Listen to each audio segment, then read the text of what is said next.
Hey there guys, this is Jack over at Hi Redbird, and today's video is a recording of one of the live stream sessions that I did with Robin Sullivan.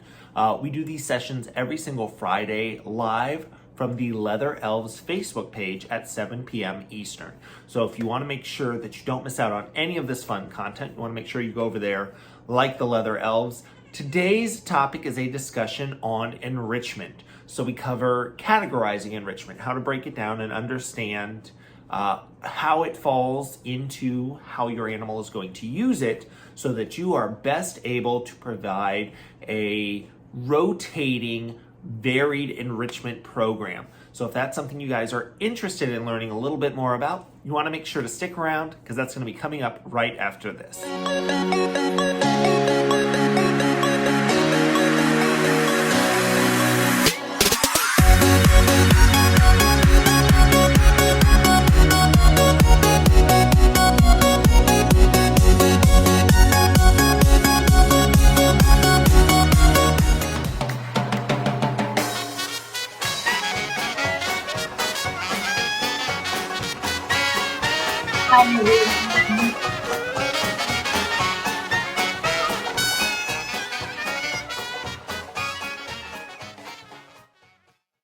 Hey everybody, and welcome to Friday Night Flock Talk. I'm Robin Sullivan, and I'm here with Jack Pine. We are from the Leather Elves and Hi Redbird, respectively. Hope everybody's having a great week. I'm going to take this off so I can really see y'all. But I want to let you know that everybody's got to be nice to Jack tonight because it's cold. Right, Jack? It's very, very, very, very, very, very cold here. Texas is broken. We're trying to figure out who did not pay the electric bill. Over this weekend, we are expected to have feels like temperatures with a minus in front of it. And that's not a thing here. That's not something we do. It's not okay. I got to tell you, Jack, that's kind of a regular occurrence here in New Hampshire. We've got, let me see, I think it's 9, feels like -2 right now. It's a heat wave. Well, but you don't get the days with 130-degree heat index. No, we don't. So I'm feeling pretty good about it. So, Jack, this week we asked people to bring a friend. So I need to know who brought a friend. Oh, Julie's waiting. Okay. So Robert's late. Hey, Joanna. Well, and if you guys have your friends, just make sure you leave a comment. Let us know who you are with your friend so that we can enter you for the possibility to win a fabulous prize. There you go. And there might be more than one fabulous prize. It's just fabulous. It's Mardi Gras. It's just always fun all the time. Tracy, it's more than a tad chilly in New Hampshire. Tracy, let's be honest. Oh, Karen's whining. It's, -4. All right. So we're all being, let's see, what form of enrichment is that? Maybe we'll talk about that later on. So tonight's topic is categorizing enrichment. And so, Jack, do you want to give us the scholarly definition of what enrichment is? Oh, okay. Okay. So enrichment is an animal husbandry principle that seeks to enhance the quality of captive animal care by identifying and providing the environmental stimuli necessary for optimal psychological and physiological well-being. Oh, sorry. Yeah. Oh, that was okay. Entertaining. Know it. So, what's enrichment? Enrichment, to me, is just enhancing quality of life for a captive animal or an animal that's under human care. It's anything that makes life better. And I think better is a super subjective term. So, you've got what is better? For some people, better is one thing. For other people, better is something else. But I think it's really, that the last line of that, the optimal psychological and physiological well-being. I think that's probably the most important part of that definition. So Well, that's what we're aiming for, you guys. We're aiming for enhanced quality of life. Um, we just want to make things better. And hopefully by categorizing enrichment, we'll be able to do that. So Jack and I have been talking about this this week and for before that. But why, we talked about why bother. So Jack, what's the most important reason for you to categorize enrichment? so there's a couple of things that I like to think of, and one of them we've been pushing a lot this year. It helps you have a goal. If you have categories of enrichment, you know what you're providing, you know what you're aiming for. You're not just throwing toys in a bird's cage and hoping that it does something good. You actually have a plan in place for what you're trying to accomplish, how you're trying to better that animal's life. So I think that's really important. I think too, when you're categorizing enrichment, because you can get stuck too. And I think if you put it in categories, for me, I'm a list person to start with. And so for me, it really makes it easier to manage. Because sometimes, you've got birds that respond differently to different, or animals in general that respond differently to different types of things.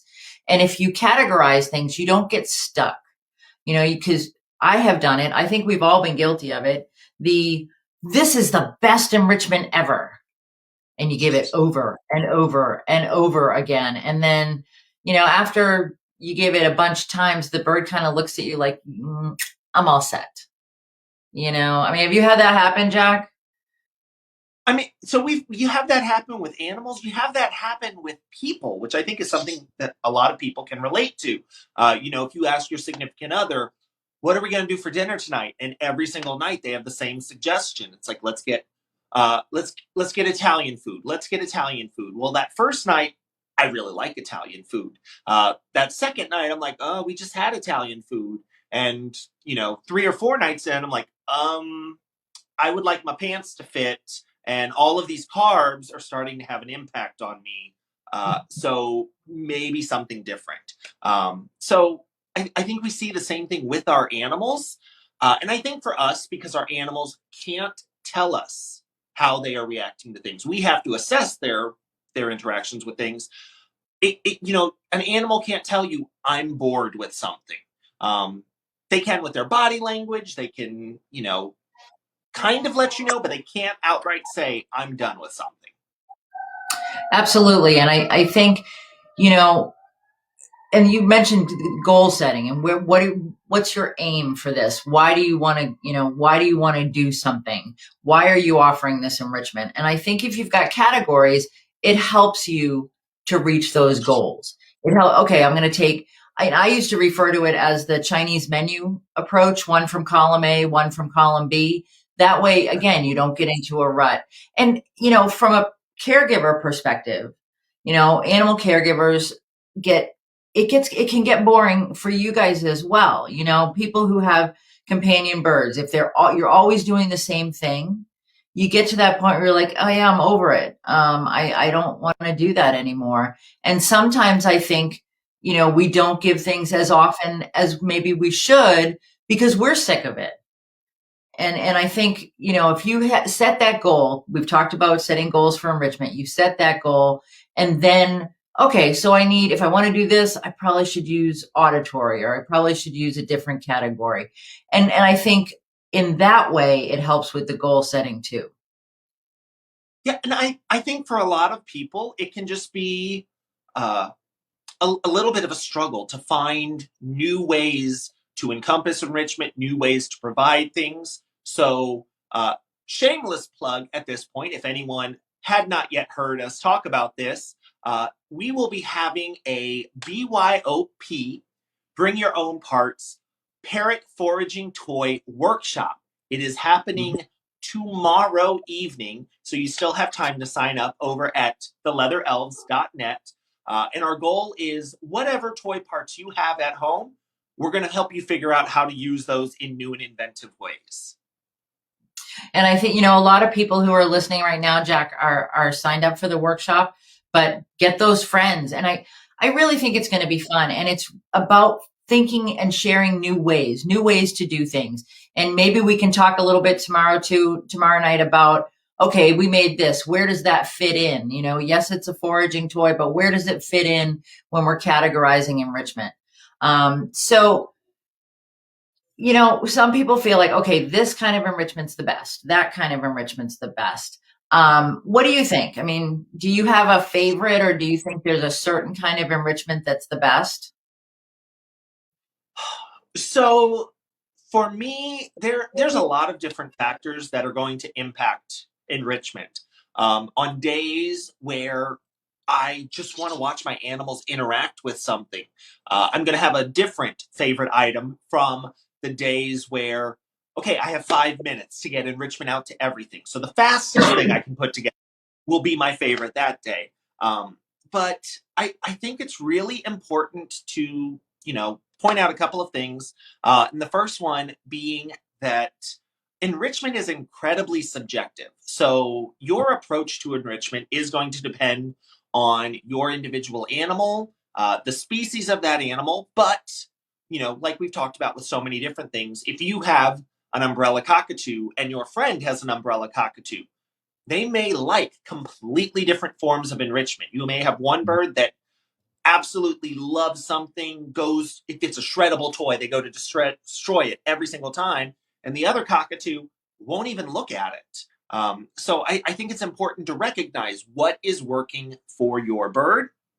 And one of the most important things to point out here, I'm going to give you guys a little hint of how old I am.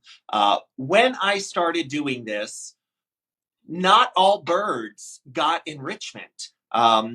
The smartest of parrots were recognized as, okay, they need enrichment. So we're talking African grays, we're talking cockatoos, macaws, even the smaller parrots. No, they weren't seen as something that needed regular enrichment. And at this point, I think we have realized that every single animal species benefits from enrichment. Absolutely. I remember working with a facility that had a big group of penguins, and I was told, oh no, they enrich themselves because they're a big flock animal. They live in a colony and they enrich themselves. And I was like, no, I don't think so. And it was a push. And I think, Jack, speaking from a zoo background, I think you'll agree that it was a struggle at one point, to get people to say, okay, the reptiles need enrichment. Okay. I remember it used to be I'd talk to a reptile keeper. If I was doing a consult at a zoo, I'd go to different departments. And when I went to, it was like, oh no, it's the reptile department, because it was always kind of an uphill battle. And the same with elephants. I got to tell you, Jack, I mean, when I would go into an elephant barn, it was like, oh, she doesn't know what she's talking about. And as I talked it through, it became very clear that yes, all animals benefit from enrichment. And here's why. And, we would talk about how it doesn't matter from, budgie to hyacinth macaw, those birds all need something to keep them stimulated. Finches, canaries, it may not be the same type of enrichment, but they still are going to need something to keep them mentally and physically stimulated. So yeah, we've come an awfully long way, and I'm older than you by a little bit. But we have come a long way, and in the companion parrot world as well. I think, people definitely are doing different things. And I love that you guys come every Friday night and we talk about this kind of stuff. So, I think, we talked a little bit about the favorites, and there's a thing that I call the favorite trap that people get stuck in. It's a matter of when you get that fireworks response, right? It's you put it in the cage and your bird immediately goes to it, loves it, and, is playing with it and completely engaged. and you go, oh, that was the best. So you give it again. And we get stuck in that favorites trap. So have you ever fallen in that favorites trap, Jack? Uh, I do have to admit that that is something when when you get people that are coming in and they want to see a bird react to something, and there's a particular form of enrichment that you're almost guaranteed that this is how they will react. They will put on a show, and for me, it's part of that helping a person form a connection with that animal. But what you do recognize is if you do it again and again and again, you get a diminished response every single time. Now, on the same, or rather, the other hand, I do want to point out that I think people can get caught with the opposite problem. If there's a form of enrichment that they gave once that their bird didn't really like, they will avoid giving that form of enrichment, for the rest of time. And just like how we know when you give something again and again that the bird really likes, you start to see a diminished response. If you give something the bird isn't that fond of, you'll see a diminished response with that as well, which I think is important. If you introduce controlled stress to your animal's life, they have the ability to manage that stress, to recognize that that toy you brought in that they initially thought was terrifying, Mhm. okay, maybe you don't hang it in the cage where it's hitting the bird in the face. But here, this toy is sitting on the coffee table and you can see it and you don't really like it, but it's not doing anything to you. Right. And I think, along the same lines, when you put something in there, it may, there can be a negative to it, and that's okay too. You get spoiled by that firecracker response, right? The fireworks response, you get stuck with that, and you're like, oh, this is how it's always going to be. This is the response I'm always going to get. And so the next time you put something in and it doesn't actually get that response, you go, oh, well, that's not going to work. And you take it out. And you might be missing an opportunity, or missing an opportunity for that bird to really discover something new. And so you've got to be careful. It doesn't have to be just favorites. It's about, introducing different things. I mean, I know, Jody out at Kiko's Toy Chest out in Washington State. I know Jody will kind of cycle through toys so that it's not always the same thing. It's, okay, they do love this, but hey, let's give this a shot. Julie says trying, they change their mind. It's definitely true. And 1 minute a toy may be, the evil devil toy. And then the next day it's the favorite toy. So you never know.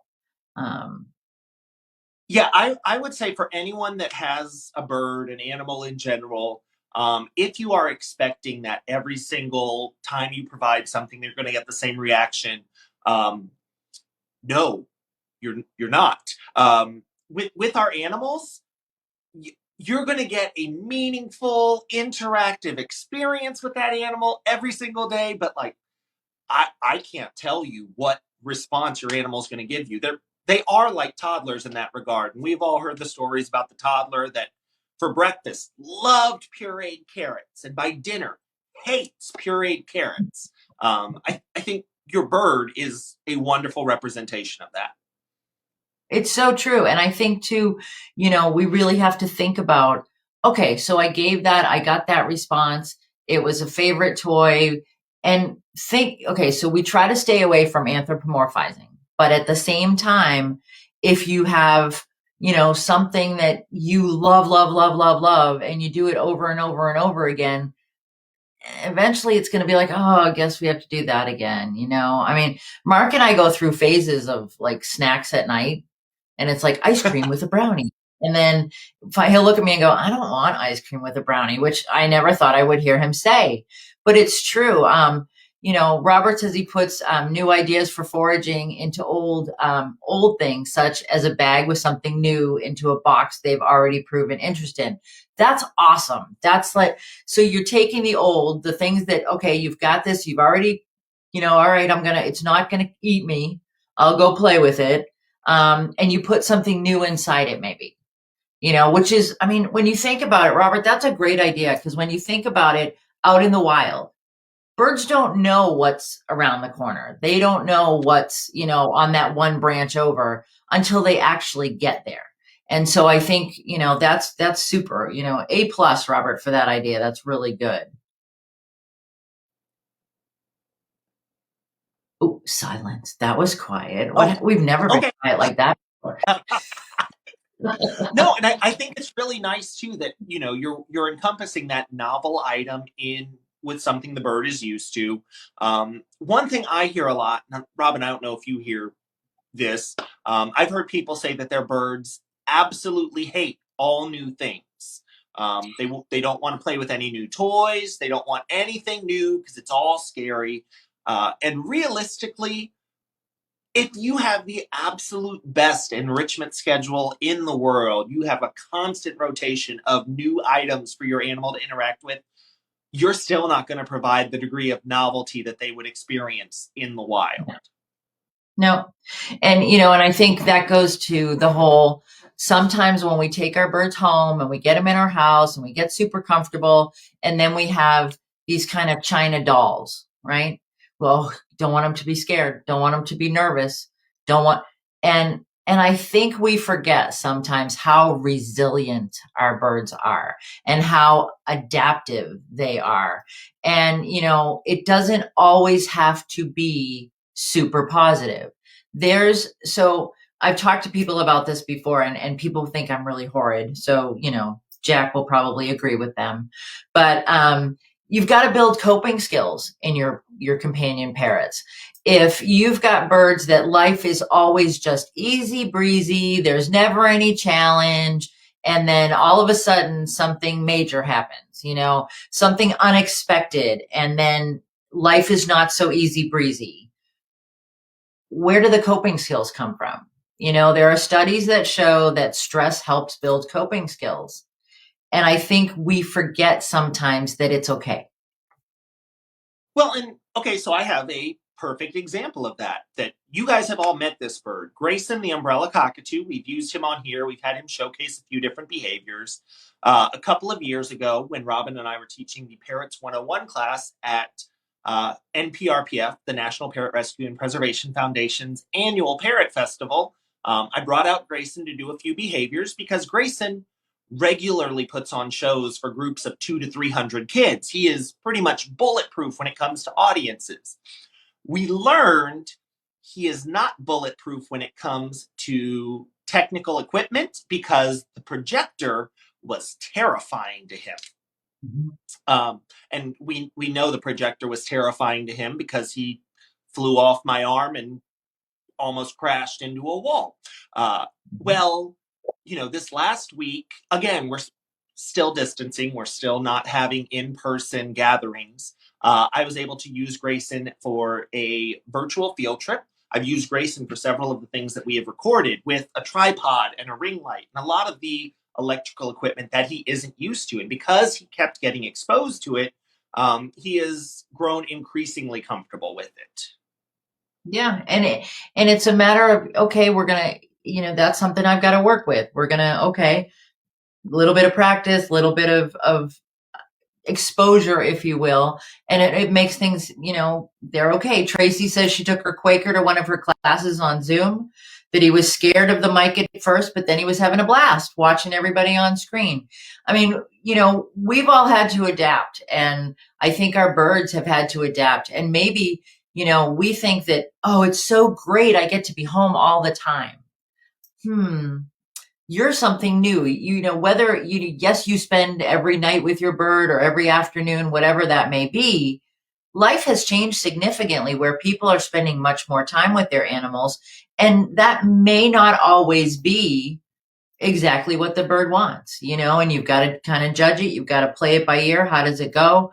But it doesn't have to always be 100% positive. It can be slightly stressful in order to build those coping skills. So, Diane said, go ahead. I was going to say, I think it's important to point out at this point, with any kind of enrichment, no matter what you are doing, we strongly recommend observing the enrichment. So you can make sure that nothing's happening that's terrible, nothing's happening that your bird is unsafe. I wouldn't encourage you to have something that your animal isn't that fond of and then leave them unattended and, well, we'll see what happens. The observation aspect is key. Absolutely. And I think too, that brings up a really good point, Jack, that you want to have, if you're offering something new and you're not sure what that experience is going to be like, you want to make sure you allow your bird the opportunity to get away from it.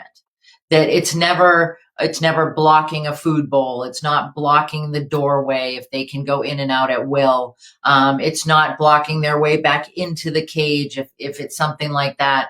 You just want to make sure, because they are a prey species, and we want to make sure that they can escape whatever that may be. I noticed Diane said that she really likes to challenge the birds, and that's something I like to do too. When you're for us, when we make toys, people always ask, well, what's the best kind for this bird? What's the best kind for that bird? Well, it's a little bird. What do you suggest? I always kind of go a size larger, so that, because it's a smaller bird, it doesn't need to play with just the little tiny, itty bitty toys. Some of the smaller birds are kind of tigers. I know Terry Clark, who breeds conures. She uses some of our bigger toys with her conures, and they love it. It's a challenge, and nobody is sizing things out in the wild. Well, and as we've been talking about this, I think it's really important, like you said, the idea of providing choice for our birds. I think that's one of the hallmarks of successful enrichment. And I think a lot of people can get bogged down on, well, my bird didn't go to play with that. They didn't like it. And I would argue that your animal making the choice not to interact with something would still mean that enrichment was successful, because they saw an opportunity and they chose to do something else. It's like, if I look at the TV, recognize there's nothing else that I want to watch on TV right now, let me reread a book that I've read 50 times. I'm still enriched. I got a choice in my environment. Absolutely. And I think, we talk a lot about being bird centered, that, whatever we do, we want it to be bird centered, whether it's training, whether it's enrichment. And I really think that's a critical component of how you want to provide enrichment. That regardless of what category it's in, you really want to think about, do they have a choice?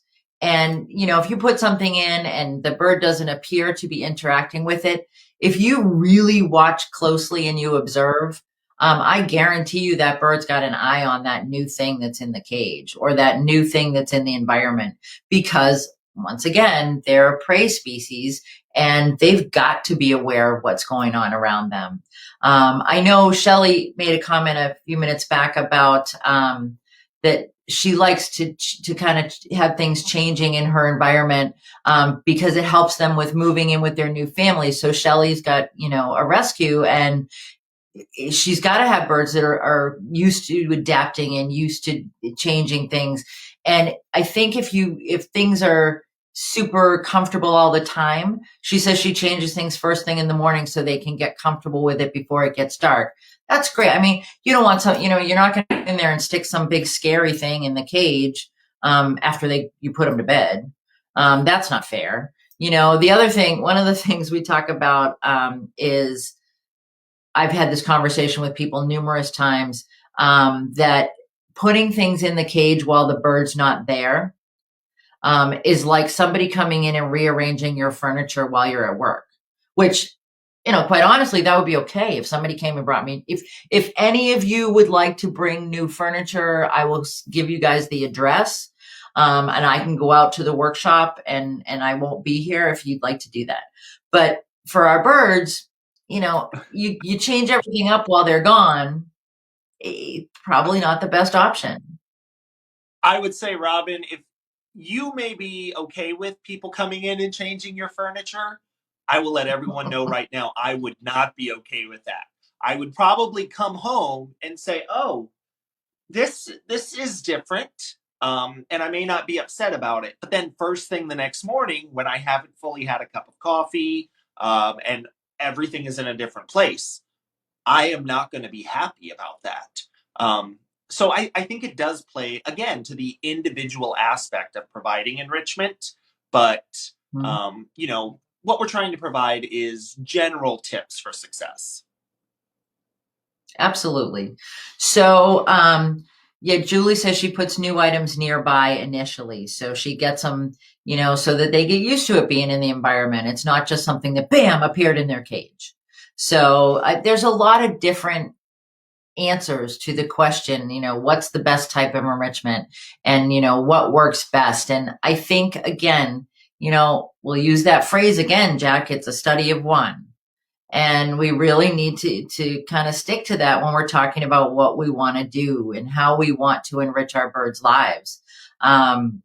So Kate says that her conure likes it when she changes his flight cage at night. While he's in his sleep cage, he fluffs up and jumps up, fluffs up his feathers and jumps up and down. So it's kind of like a surprise. It's going to someplace new, which is cool. And I know Melissa changes out Zorro's cage. Melissa Davis will change out Zorro's cage. And I think it's great offering those if you're getting that positive response when they're coming back. Yeah, I So, think try it out, see what works for your birds. mhm. And again, like when we were talking about Shelly with her plan for her birds running the rescue, that she has an enrichment program that is designed to minimize the stress on birds going into new homes. I think that hits on all the points we've talked about so far. She has a goal in place. Her goal is to minimize the stress on these birds as they go to their new homes. So she has an enrichment plan that works on that. So figure out what you want your bird to get from your enrichment and go from there. Absolutely. Now, and again, we've talked about that too. What really works in your setting? What are you trying to accomplish? Um, yeah, it's Heather says it's really about the birds seeing them as individuals that's so important, and it really truly is. So tonight's topic is categorizing enrichment. So Jack and I got to tell you guys, this was a little bit challenging because Jack and I can both attest to the fact that everyone has different terms for stuff. If I consult at one zoo and I go, okay, so we're going to use these categories, and they're like, oh no, that's not such and such, that's this and such. And it's like, it's the same thing. So whatever term works for you. Yeah. I've worked at zoos where different departments categorize things differently.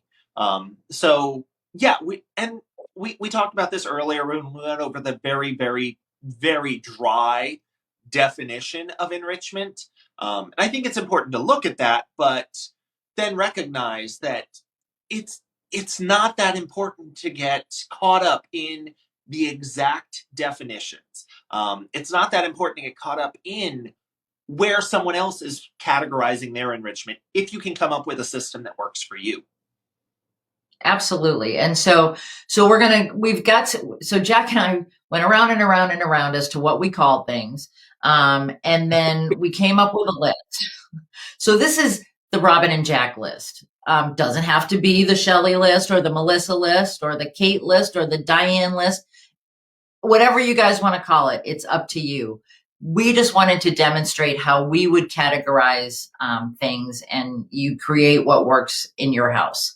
Okay, so the first one we wanted to talk about is tactile. I refer to it as tactile. What do you guys refer to that as at the zoo, Jack, or at the farm? For me, it was typically called manipulative Yep. enrichment. Um, because so Robin and I went through items that we would classify in each list, and that's how we figured out that there was a little bit of conflict in how we categorized things. So manipulative enrichment tactile enrichment. It's basically things that your animal is touching and doing stuff with. That's the simplest way to describe it. Absolutely. And I think too, so the other offshoot of that is things that are different textures. So it's not only things they're moving around, it's things that there are different textures that they can experience. Especially with birds, I like to do a lot of different textures. I know with zoos and stuff, things like street sweeper brushes. So if you've got, a really big enclosure and you can put a street sweeper brush in there for your bird, by all means, you should do that. But again, I want to come to your house. But tactile and manipulative, things that you can touch. It's really a matter of things you can physically interact with. How's that? Does that cover it, Jack, you think? Things you can physically interact with? I have examples because I actually have a box of toys next to me, so I can show you guys some things. So, like, here is a toy that I don't remember where I got this toy, but I mean, I guess it's adequately put together. This is actually a leather Elves toy, but so to give you an idea of tactile enrichment, obviously you have the different textures of things like the finger traps that are up the chain. We've got the vine ball at the bottom. We have the leather. We have the pods. We have, the birch that it's all built on. So there's different things that your bird can touch to interact with. And by manipulative, what we mean is, so these little foraging cups right here, the bird has to pick up the lid to then get to whatever is inside. And maybe there's nothing inside. Maybe they're just moving those pieces up and down. So that, I would say, is a good example of a manipulative form of enrichment. Well, thank you for sharing that. And along with manipulative, I think a lot of times, so I used to categorize it separately, and we just talked about this before the session, that exercise is kind of a byproduct of a lot of these different forms of enrichment. So if you've got a bird that's working with a manipulative, they're probably going to be getting some exercise too. It's not, they're not just staying still if they're manipulating stuff. So the exercise kind of is. I think we need to address there, because we didn't really talk about it. We're talking about categorizing enrichment. So, a particular toy, does it only fit into one category of enrichment? It's very true. What do you think? And I absolutely agree. I think,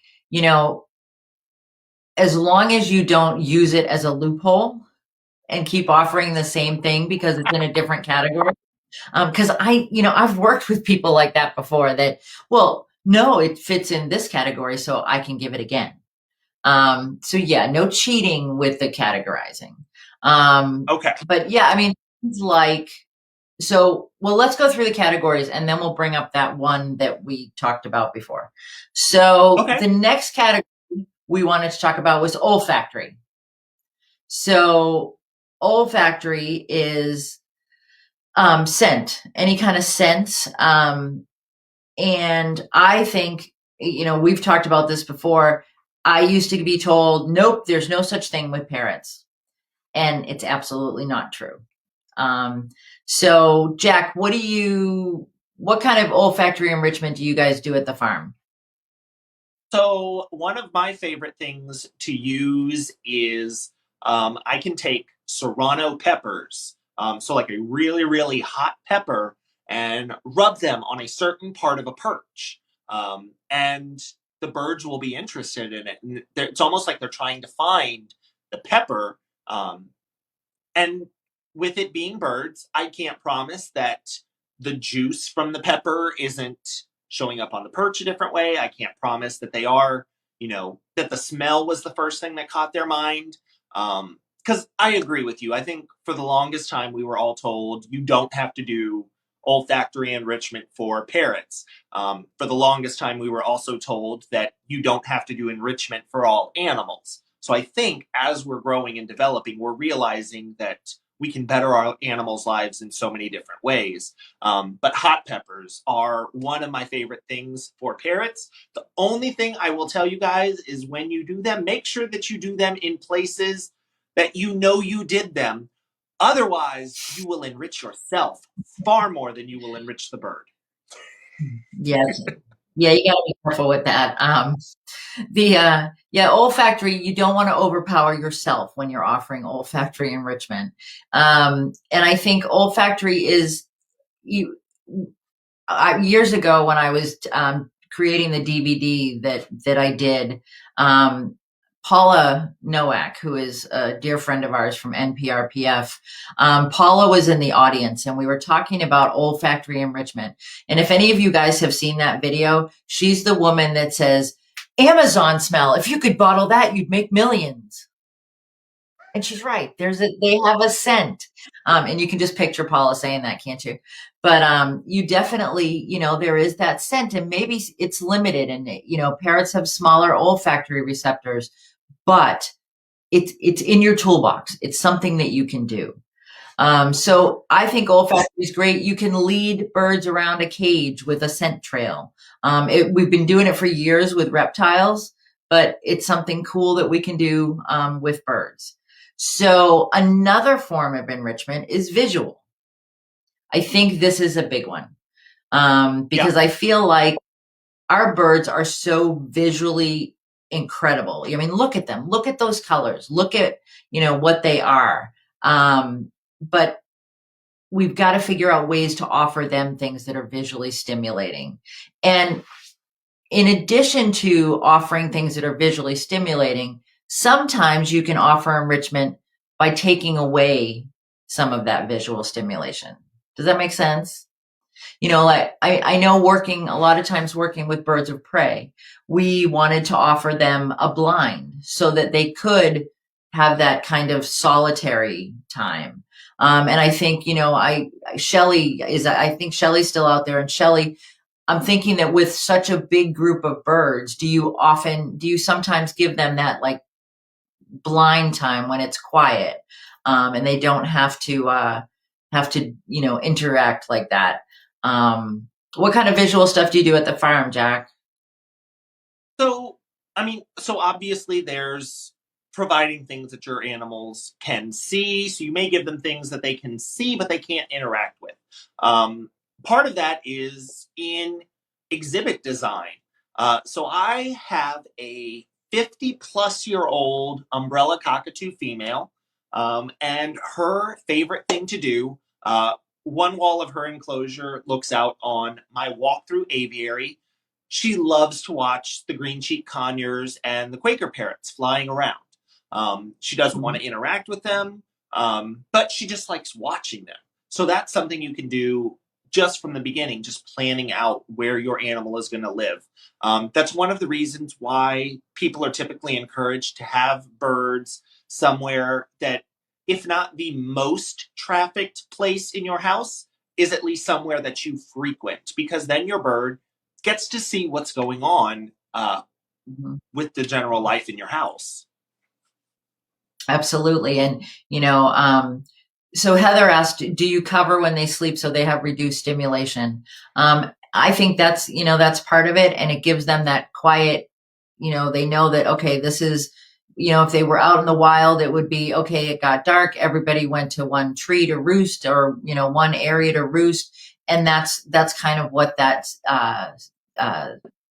is like in your home.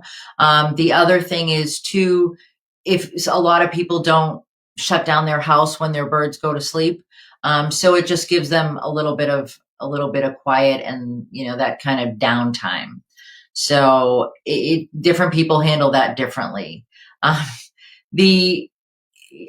saw Shelley mention that her birds like to watch the animals outside, and I think that's huge. Working with World Bird Sanctuary out in Missouri, one of the things, their weathering yard, so they had an area where their birds could go outside for their birds of prey. It was a weathering yard. It looked out over a hillside that had squirrels and other birds and just stuff out there all the time. it was highly visually enriching for them. It was really great. And Heather mentioned that they can smell food when it's cooking.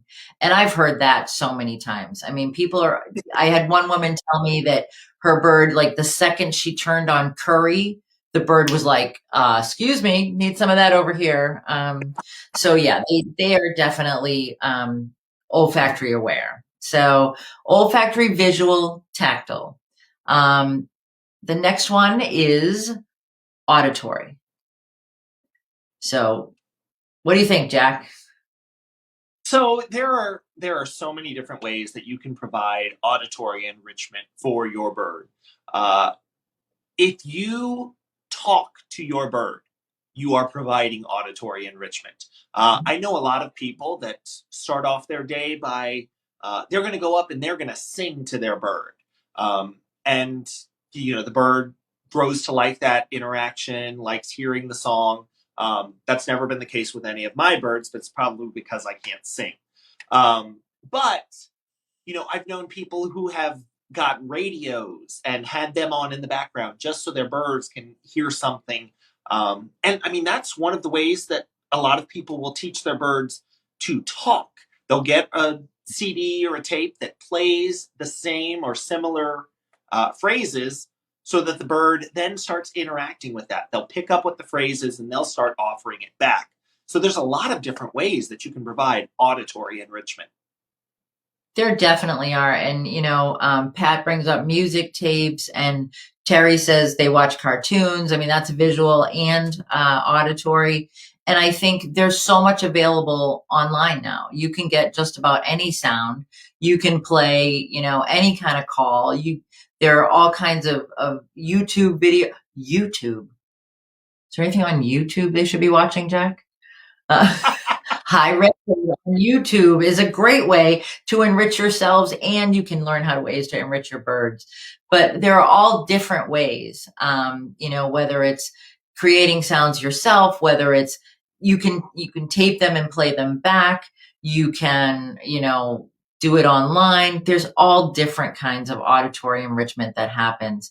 And Kate says, own a boxer. There you go. Yeah, my dog is absolutely auditory enrichment.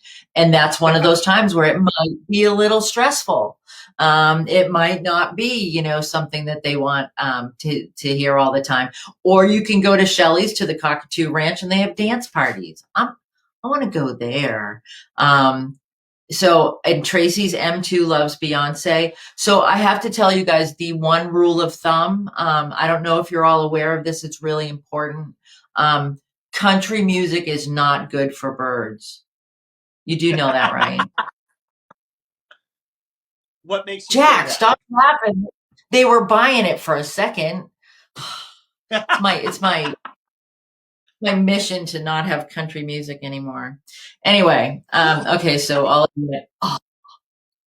Well, and for some birds, maybe they do absolutely hate it, and some birds do like it. And like we were talking about earlier, I have several umbrella cockatoos that all have different things that they like when it comes to auditory enrichment. And there really are so many things you can do. I think one of the things that people don't think about, because it's typically not as excitable, happy enrichment, things like calls from birds of prey. Obviously you don't want your bird thinking, oh God, there's a hawk on the top of my cage going to eat me right now. But just hearing that call, if it makes your bird go, what's that, what's going on, that is a natural reaction for a prey animal. That is providing so much mental stimulation. It's what they're built to do. They're made to look and see what's going on around them.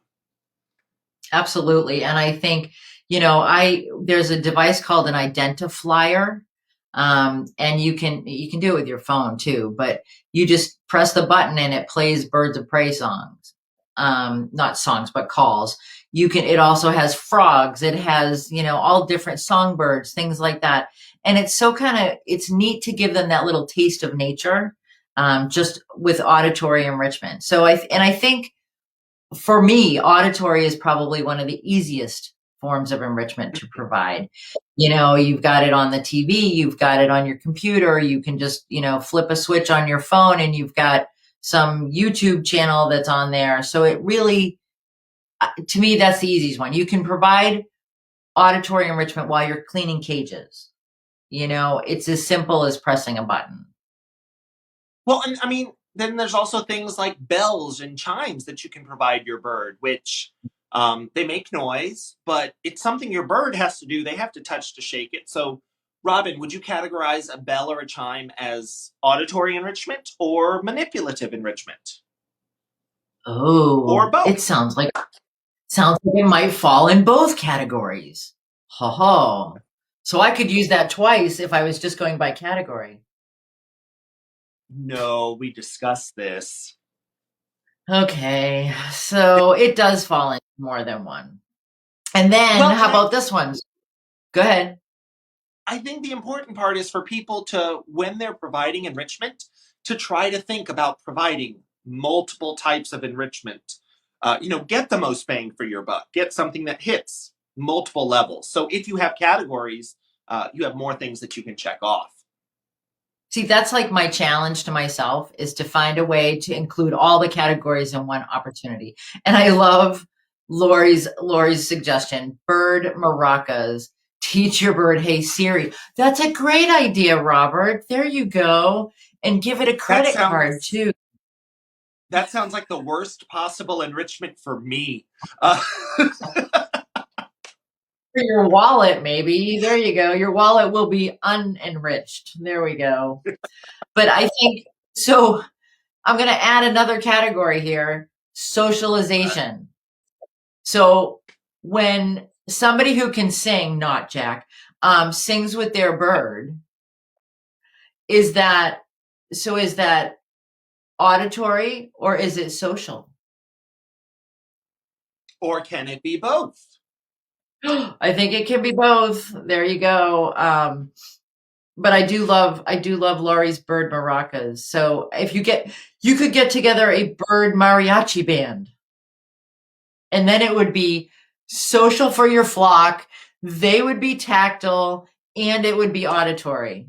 Oh, I think we're on to something here. I really do. This is the next thing in bird enrichment. And I mean, if we're setting up a full mariachi band for the birds, like I feel like we have to get them all the little hats. So then it's visual as well because they're all looking at each other with their little hats. And then it's tactile when they bite you after you put on the little hats. Oh, Um, it would be very tactile. no, see, that's where I'm drawing the line. I'm drawing the line at dress up. I'm sorry. But so Okay. socialization. So we talk about the fact that they are flock animals, and then so what immediately happens when I say that is people go, oh, so I should get a friend for my bird. What do you think? So, one, I think that owners can provide a great deal of socialization for their bird. I think they can provide more socialization than they typically think of. And it's going to come down to those things that you're not even thinking of or paying attention to. When you walk by your bird's cage, and how many of us, especially right now with COVID going on, how many of us have had full on conversations with our birds where, we tell them everything that's frustrating us and, the bird just sort of stares at you. But you're having that moment with your bird. If you have the singing with the bird, you can have so many different ways that you can provide socialization. And I think it is important to point out here that by socialization as a form of enrichment, we could also mean giving your bird the opportunity to pull itself away from a social situation. If it wants to be by itself on a play stand, giving it that opportunity is a great form of enrichment. And I would argue it is a type of socialization. It is a lack of, but there's some of us Definitely. that I think it's that choice piece again, and Joanna says that she changes bird cages a couple of times while the babies are weaning until they go home, makes for an easier transition. Absolutely, and so from Shelley's perspective, Shelley says that cockatoos thrive with a friend. So in her experience, that's the way things work at the Cockatoo Ranch. And I think, it really is a matter of particular birds. Is that bird, very comfortable, just interacting, doing its own thing, amusing itself? I mean, that's one of the things I think sometimes we tend to take away from our birds when they're in human care is we don't ask them to amuse themselves a lot. We sometimes over provide that socialization. We become the flock when we've got birds in our homes. And I think we need to be aware that they may not always want, like Jack said, they may not always want to interact, but we also do have to kind of fill in that void if it's a single bird house, which they definitely happen. Robert says that his girl would love to be the only FID. And it happens, it definitely does. And I think we just have to be aware of that's kind of a boundaries issue. Where do those boundaries happen? And again, Robert, you're right. It depends on the individual bird. What do you think, Jack? I mean, can we fill in that flock void, do you think? So, and we're going to use a lot of the same terms we've been using all year. Again, I think it is that study of one. So, by watching your interaction with your bird, by observing them, you can make your decisions based on what is best for your bird. And I think that's what's important for people to recognize that the entire point of an enrichment plan, so including any of these categories, socialization among them, is to provide the best possible life for their bird. So I think you need to take a look at how you are able to interact with your bird. There's some people who, even when we are hopefully going to be able to go back to life as relatively normal as we remember, there are still some people who will work from home and will be able to interact with their bird 10 to 12 hours a day.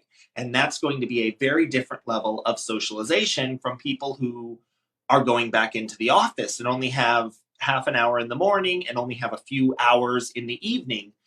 And in both of those situations, you may find the person that is staying at home still ends up in a situation where their bird would benefit from another bird in the house. And you may find that that bird that, if you're going to work all day and you're only interacting with them in the evenings, um, you know, I've known people that have set up baby monitors and baby cams to watch their birds while they're at work, and the bird is thrilled. It's playing in its cage, it's having a good time. And then when you get home, the bird gets to interact with you. So it is incredibly important that you make this assessment based on your bird and your individual situation. Absolutely, and you can't. I think sometimes we have expectations of what happens in certain situations when we're not there, and it's really about observation. And you can observe from a distance. You can set up that video. You can put your phone on a stand and videotape for a little bit and just see what happens when you're not there. Most of our birds are pretty capable, and it's really a good lesson to learn by watching what happens when you're not there. So we've got socialization down. And I want to go back. I know, can you do a transitional talk about going back to what is normal? Oh, Heather, that's like 2 whole Fridays worth. We can definitely, I mean, Jack and I can talk about it and we can figure something out. But yeah, we'd be happy to work on that with you guys. And I think I wanted to go back to another comment Heather made at one point about, she asked what category shredding and destroying was. And I would put that in tactile and manipulative. Jack, what do you think? Yeah. So, like everything, when anyone asks us a question, me and Robin usually have more questions. So then I would want to know what exactly is the bird shredding and destroying, because if it's I'm giving you a head of collard greens and you're shredding and destroying, and like you leave most of it on the bottom of the cage, but you also eat a little bit of it, that's a manipulative enrichment, but it's also a dietary enrichment. So it depends what exactly it is, exactly how your bird is interacting with it. And you may find something is mostly manipulative and then a little bit uh, of another category. So if there's something they're shredding and they are lightly interested because you added that scent of the hot pepper, if that's what got them interested to come over, but now they're destroying it, that's maybe 10% olfactory enrichment and then 90% manipulative or tactile enrichment. It's still both categories. So, yeah. Crossover again. So we got to move a little quicker on this. Training. What do you think, Jack? So training is so many different types of enrichment. It's such a good type of enrichment because, like we said, enrichment is geared at providing for the psychological and physiological well-being. And in terms of psychological well-being, training is one of the best ways that you can give your animal some sense of control over its environment. Because the way Robin and I have described training before, training is not something that you make your animal do. It is not enforcing your will on an animal. It is the closest you are going to get to communication with that animal. You're going to give it the option to do something, and it's going to let you know whether or not it thinks that's worth doing for what you're willing to offer it. So it provides great psychological enrichment. Training can be used, again, as we were talking about exercise earlier on. You can combine those. Training is a great form of socialization, and that's this was one of the categories where we were debating where it should go. Should it be separate? Should it be a subcategory? So again, don't get caught up too much in what our categories are. Pick the ones that work for you. Yep, absolutely. And I think, the last one on our list is dietary. And I put dietary on the list last because I think it's the easiest. And I think it's sometimes the go-to, when you've had that lousy day and you're like, oh, I don't know what to do. I don't want to think about this. I'll just give them dietary. And what happens with dietary all the time is we get the chunky monkey. We get the bird that's like a little bit heavier than he or she should be, because we're doing dietary all the time. So to me, dietary is more about size of pieces. It's more about how you offer it, if it's in a foraging opportunity, if it's just in a bowl.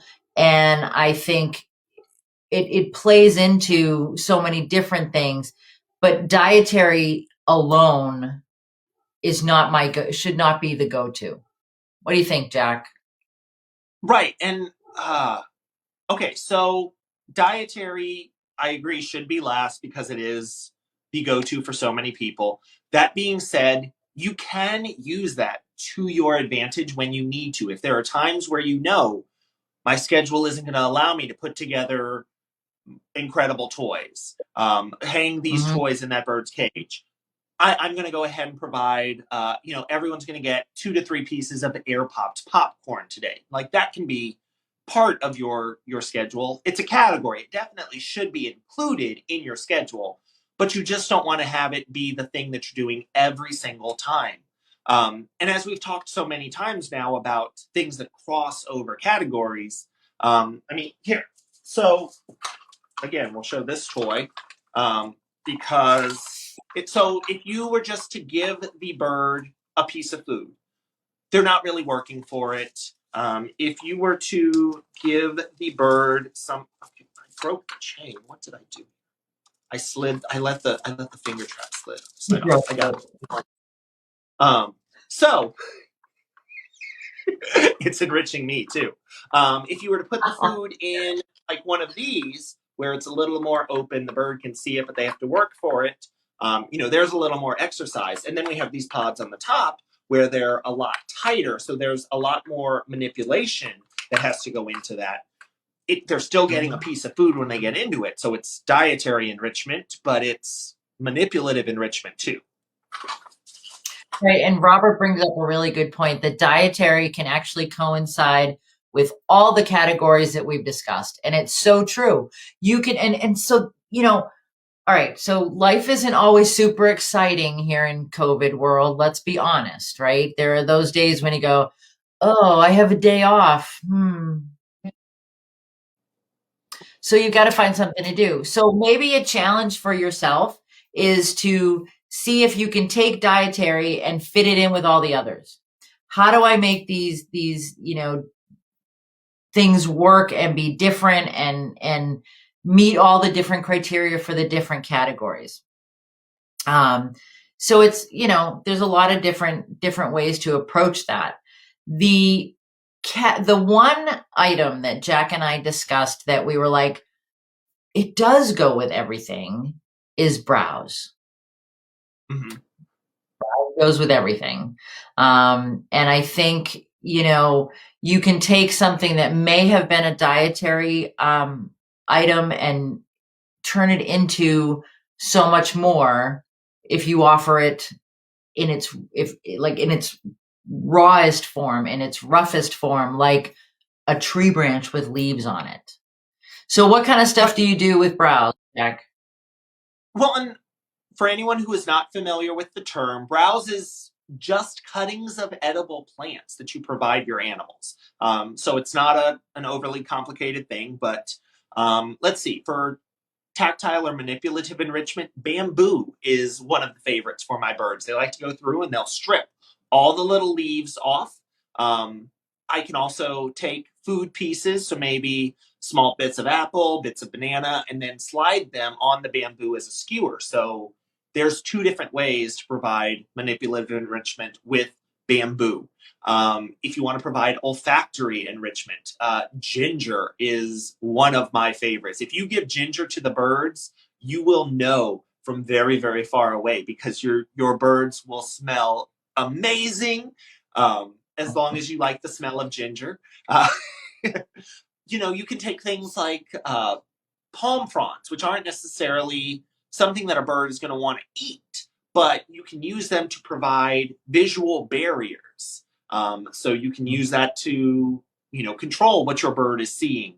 If you have something that is flowering that you can give your bird, there's something different for them to look at. Redbud trees around here, the birds love those. They love to then shred them, so that's manipulative as well. Browse really does hit just about every single category. And I think sometimes, it's play that is creative. So we've got, giving our birds things like full, branches with still having leaves on it, still having some of the fruit on it, and seeing how they interact with it. I remember years ago giving a head of romaine lettuce to a Eurasian eagle owl. And a colleague of mine was like, oh no, you shouldn't give that to them because, they don't eat lettuce. So that's not right. And I was like, I didn't give it to him to eat. I gave it to him to shred, and so not necessarily browse, but sometimes dietary items become playthings. And I noticed on some of the comments, people encourage that with their birds. They really try to get them, okay, play with it, because it's not as simple as going to a bowl out in the wild. There's work that's involved in, pulling things off of plants, picking things off of branches, and if we can elicit that kind of natural behavior through enrichment, I think it's a huge success. So yeah. So those are our categories, Jack. Again, it's a lot of information all in one night. But I think, again, you guys can call it whatever you want. As long as you think of it in terms of distinct cat distinct categories, distinct sets of options. What do you think, Jack? Is there a final word on categorizing enrichment? Yeah, I mean, I think people need to find the setup that works for them. So take a look at the things that you like to give your bird. Take a look at what you want to encourage your bird to do.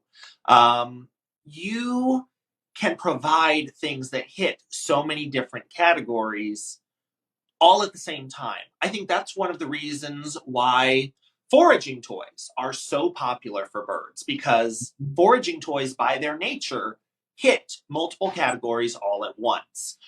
They're going to provide something that a bird has to manipulate. You are typically going to provide some type of food inside of that. They may be brightly colored, which provides that visual enrichment. They may have different materials or textures, so that provides that tactile enrichment.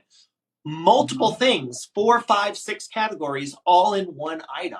So figure out what is going to work best for your setup, and just recognize that it may not be the same categories that somebody else is using. It may not be the same schedule that somebody else is using.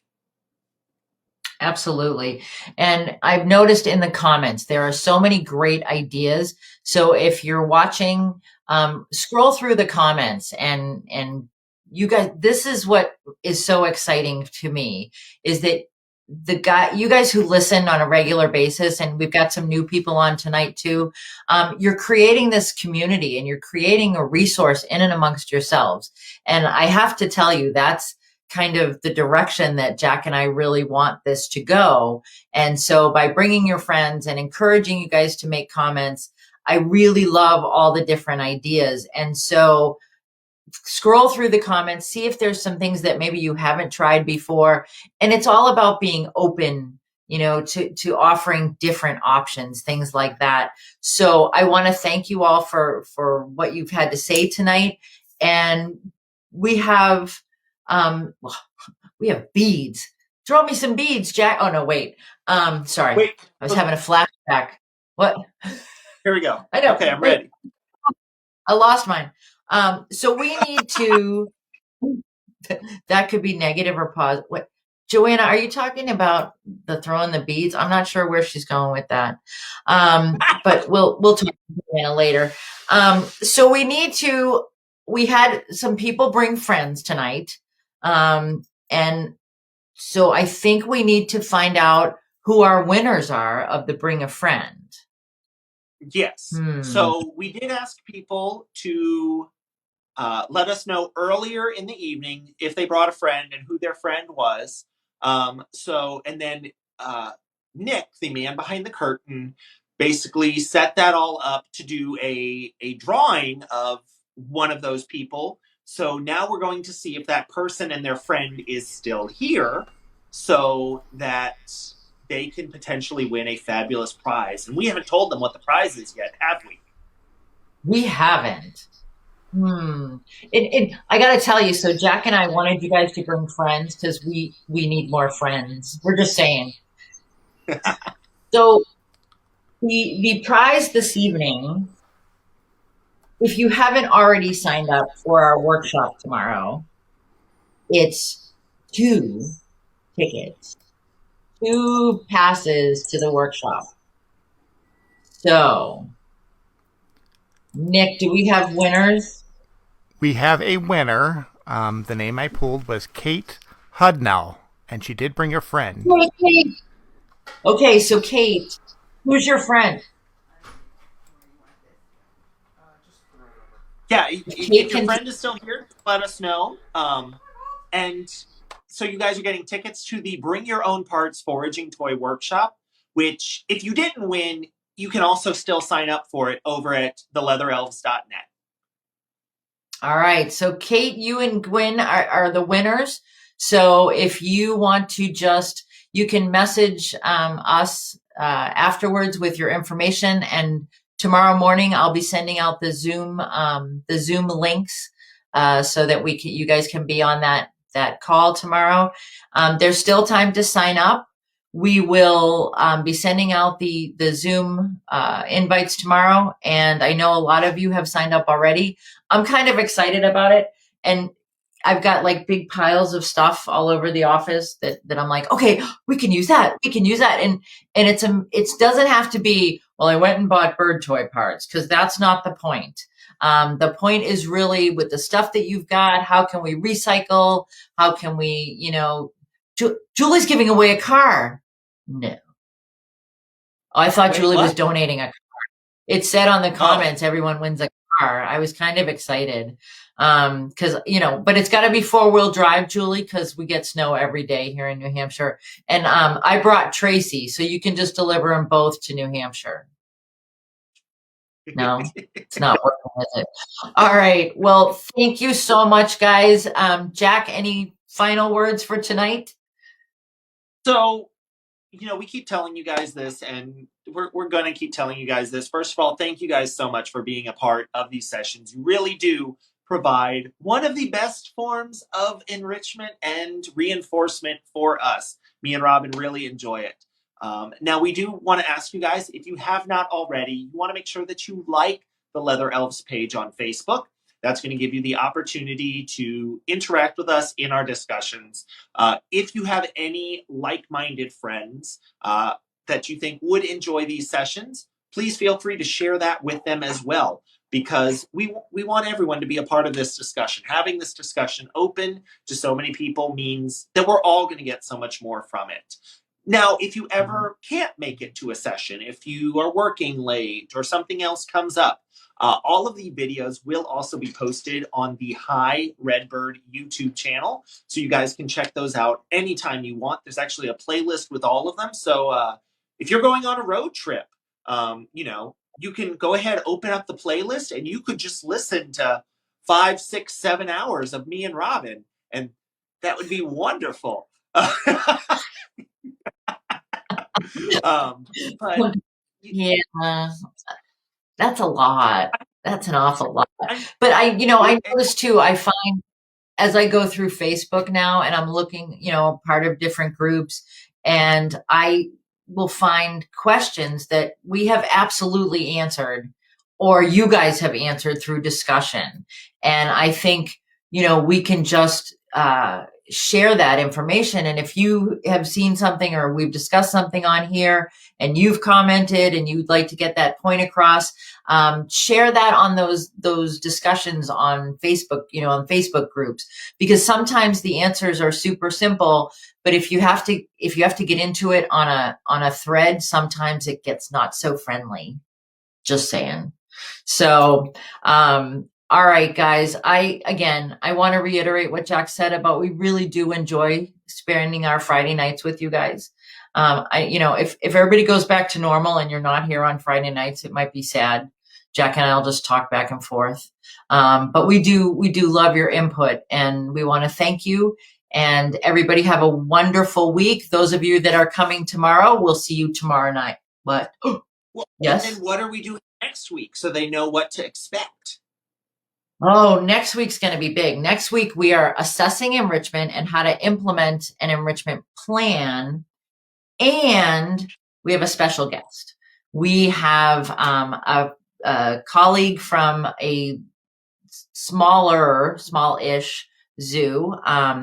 And she's going to be joining us next week. And we'll be talking with her about how she implements her enrichment program. And there are definitely ways that you guys can take some of those pieces and use them for yourselves at home with your birds at home.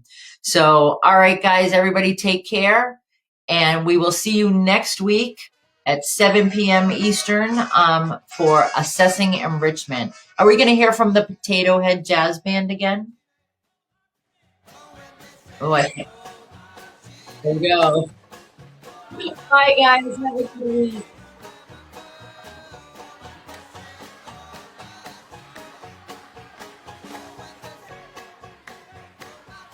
I do need to say thank you to my Patreon patrons for helping to make these videos possible. You can find out more by visiting Hi Redbird on Patreon or clicking the link in the description section down below if you would like more information. Thanks!